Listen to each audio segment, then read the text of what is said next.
एक छोटा सा गांव था जिसका नाम था देवांतपुरी। उस गांव में विनय नाम का एक आदमी रहता था। वो मछली पकड़ने के कांटे का उपयोग करके पास के तालाब से मछली पकड़ता था और अपने परिवार को पालने के लिए उन्हें बेचता था। एक दिन वो हमेशा की तरह मछली पकड़ने के लिए तालाब पर गया, लेकिन वहाँ पहले से ही दो लोगों ने मछली पकड़ने के एक बड़े जाल का इस्तेमाल करके बहुत सारी मछलियाँ पकड़कर वहाँ रखी हुई थी। तुम मछली पकड़ने के लिए आए थे क्या? इस तालाब में अब मेंढक, सांप, घोंगे और गोले छोड़ दिए हैं हमने, उन्हें पकड़ लो।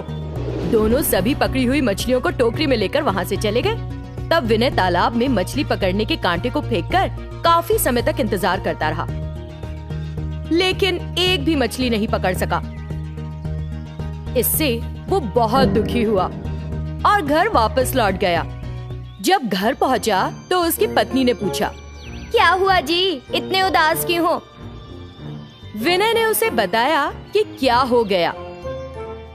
तो तुम आज 1 रुपया भी नहीं लाए? आज रात का उपवास कर लो फिर। इतना कहकर वो गुस्से में अंदर चली गई। अगर जो मैं पैसे लेकर आता हूँ तो कितने प्यार से बोलती है, वरना घास भी नहीं डालती मुझे। ए मौला, कैसी जिंदगी है ये सोचता हुआ वो अंदर चला गया। अगले दिन वो तालाब में फिर मछली पकड़ने गया, लेकिन तब भी उसे एक भी मछली नहीं मिली। इससे वो गुस्से में आ गया और इधर उधर देखने लगा। फिर उसने वहाँ एक मुर्गी देखी। चिकन के टुकड़ों को चारे के रूप में कांटे में लगाकर डालता हूँ मैं। ये सोचते हुए वो चिकन के टुकड़े लाया और उन्हें चारे के रूप में डाला। थोड़ी देर बाद उसने मछली पकड़ने के कांटे पर दबाव महसूस किया। फिर उसने उस हुक को जल्दी से बाहर खींचा। उसे एक बड़ी सी मछली लटकी मिली। वाह, अगर मैं इस मछली को बाजार में बेचता हूँ तो मुझे बहुत पैसा मिलेगा। लेकिन दूसरे ही पल वो मछली एक जलपरी में बदल गई। अरे पापी, इस पवित्र तालाब में तुमने मांस फेंकने की हिम्मत कैसे की? देखो अब मैं तुम्हारा क्या हाल करती हूँ। ये सुनकर वो डर गया। नहीं, मुझे माफ कर दो, मैंने जानबूझकर कुछ नहीं किया। इस तरह उसने सारी आप बीती कह सुनाई।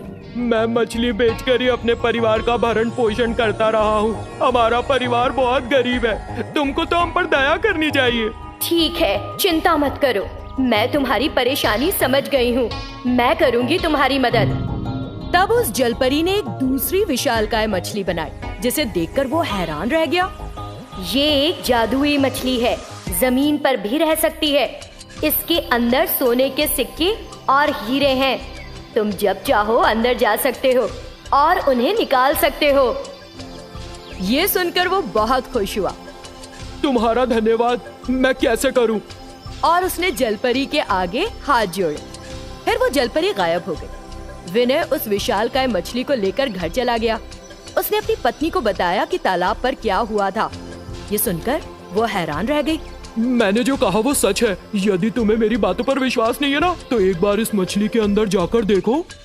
वो फौरन उस विशाल मछली के अंदर चली भी गई। उसे उस मछली के अंदर सोना और हीरे मिले। फिर वो उनमें से कुछ सामान लेकर बाहर आ गई, जिसे देखकर विनय को बड़ी खुशी हुई। इससे उनकी सारी गरीबी दूर हो गई। तब से विनय और उसकी पत्नी बिना किसी परेशानी के खुशहाल रहने लगे।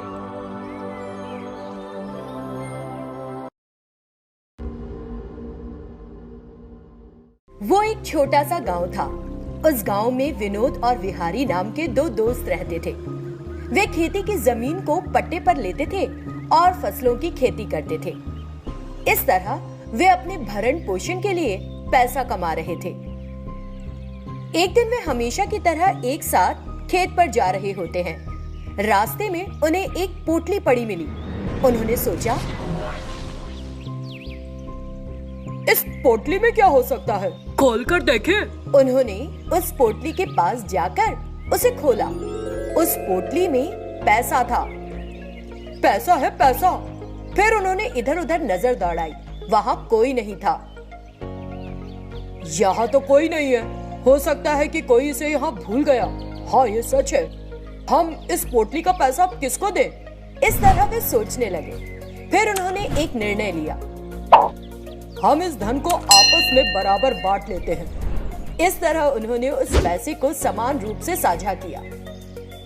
दोस्त, मैं इस पैसे से 1 हफ्ते ऐश करूंगा और तुमने क्या करने की सोची है?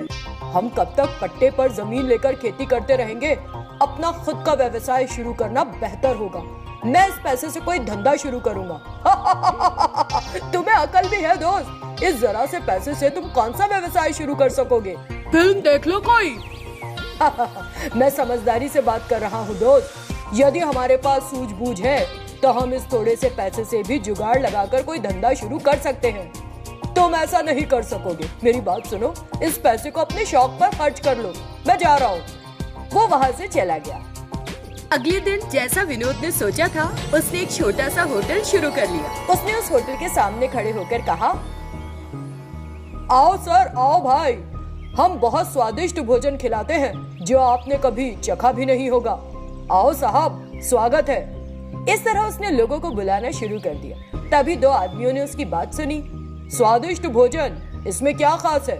बहुत कुछ खास है सर, क्योंकि हम आपको हमारे होटल में एक थाली में ढेर सारे व्यंजन देते हैं। यदि आप इसे पूरा खा लें तो आपको 1 रुपए का भी भुगतान करने की आवश्यकता नहीं। लेकिन अगर नहीं खा सके तभी आपको पैसे देने होंगे। कहिए कैसा है? बहुत अच्छा है, हम खाने के लिए तैयार हैं। इतना कहकर वे वहाँ बैठ गए।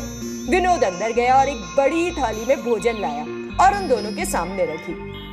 उन ढेर सारे बेहद खुशबूदार व्यंजनों को देखकर उनके मुंह में पानी आ गया। वाह, इतने सारे व्यंजन, अब तो रहा नहीं जा रहा। ये कहते हुए उन्होंने खाना शुरू कर दिया। कुछ देर खाने के बाद उनके पेट में जरा भी जगह खाली नहीं रही। अब हम इसे और नहीं खा सकते। कितने की है ये थाली? हमें पैसा देना है, हम तैयार हैं। उन्होंने कहा कि वे शर्त हार गए और उन्होंने विनोद को पैसे दिए और वहां से चले गए। इस तरह उस होटल में आने वाले सभी ग्राहकों ने पहले तो जोश में कुछ खाना खाया, लेकिन बाद में पूरी थाली खत्म नहीं कर सके और शर्त हार गए। कुछ दिन बीत गए। पूरे गांव को उस खाने वाली चुनौती के बारे में पता चल गया। तब कई लोग उस होटल के सामने लाइन लगाकर खड़े हो गए।